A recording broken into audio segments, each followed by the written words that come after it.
acompaña María Marta Castro Martín, que es sexóloga educativa y especialista en discapacidad mental. Bienvenida. Gracias por invitarme. No hay de nada. Bueno, la pregunta básicamente es esta. La educación sexual es algo, sabemos todos, necesario, justamente para que esté en las escuelas, pero ¿qué pasa en la discapacidad mental? En las instituciones, en los centros de día, en los hogares también, porque la sexualidad implica a las personas adultas. Exactamente.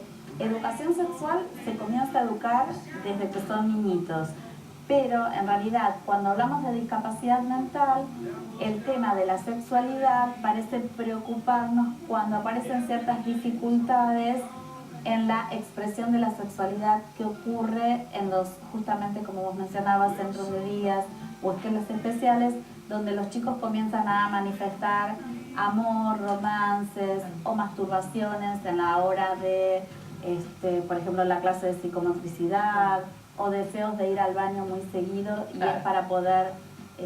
que son inevitables, digo, a esto no se le puede negar, no se puede esto esconderlo. No, porque la sexualidad nos compete a todos, es un hecho biológico y que va a acompañarnos desde que nacemos. Entonces, este hecho biológico de ir pasando por las diferentes etapas también pasa en la discapacidad mental. O sea, biológicamente van a tener la maduración sexual como cualquier otra persona. ¿Y cuál, digamos, es el cambio básicamente cuando se educa sexualmente a alguien, digamos, la necesidad con respecto a hablar temas como abusos, que en discapacidad también es muy común, muy frecuente? El tema de la educación sexual es, uno se pregunta, ¿se debe educarse sexualmente? ¿Hay educación sexual? ¿Se tiene que educar? O sea, ¿se conforma la sexualidad o se educa la sexualidad? Bueno, la sexualidad se va conformando en lo que se llama el proceso de sexuación. Ahora, ¿qué es la educación sexual? ¿Para qué educar sexualmente? Fundamentalmente esto que vos dijiste, abuso sexual.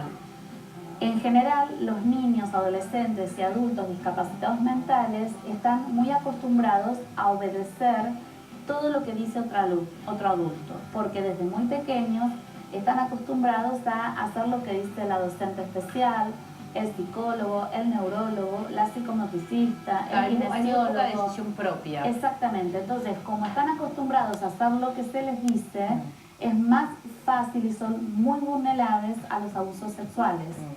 Justamente por esta cuestión de que no tienen decisión propia.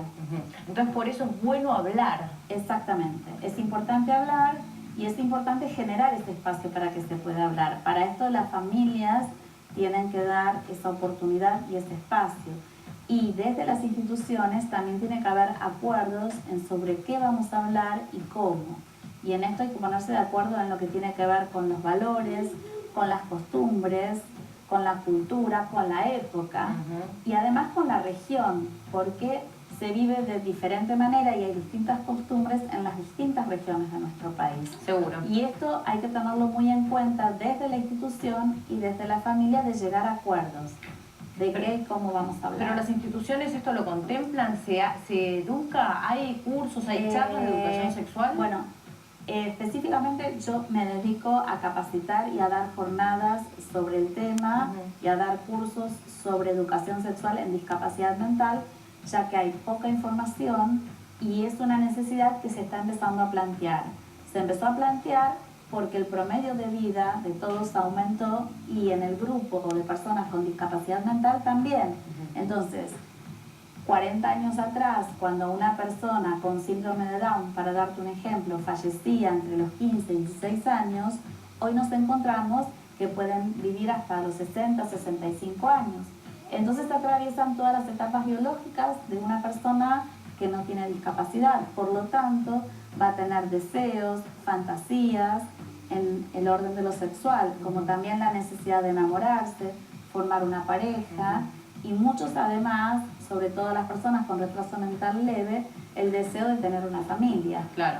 Entonces estos ciclos vitales que pasamos nosotros también lo pasan las personas con discapacidad. Claro, y hay que saber acompañar todo este proceso, porque exactamente, vos también me decías que todos necesitamos ayuda. ¿Por qué no ellos necesitan también una ayuda extra, digamos, cuando quieren tener hijos o cuando quieren dar un paso, digamos, por así decirlo, adelante, ¿no? Acompañarlos en esto de que, por ejemplo, cuando forman noviazgos, las familias poder acompañar en esto, así como uno ha necesitado cuando ha tenido hijos, y yo lo he necesitado también, la compañía de las abuelas para ayudar, para que yo pueda trabajar. Bueno, en el caso de personas con discapacidad mental leve también necesitan de esta ayuda. ¿Y hay una ley de educación sexual también en discapacidad? ¿Es la misma ley? La ley es una ley de educación sexual integral, pero específicamente no hay una ley de educación en enseñanza especial. Existe la ley que contempla que es integral y es para todos.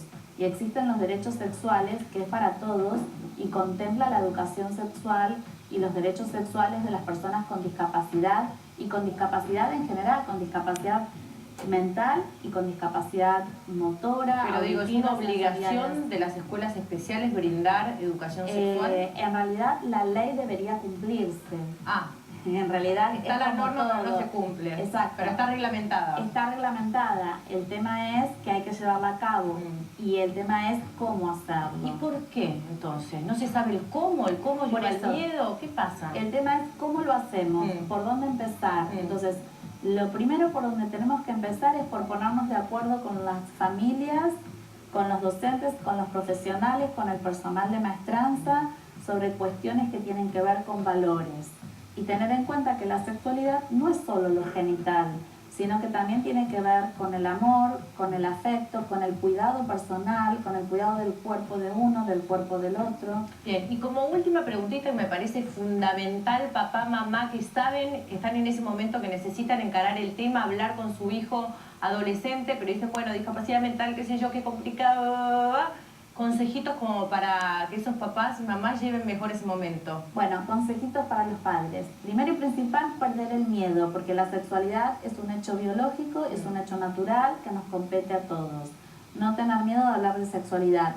Así como yo les enseño a cómo sentarse, cómo comer, cómo bañarse, también le puedo enseñar cuestiones de sexualidad, perder el miedo. Pero hay que esperar, digamos, que aparezca ese momento, o uno puede incentivarlo de vivir. Lo ideal es que no aparezcan los problemas. Entonces, para evitar las dificultades, tenemos que estar atentos a los chicos y a las necesidades. O sea, poder explicar, por ejemplo, cuestiones biológicas para que las chicas no tengan miedo cuando aparece su primera menstruación.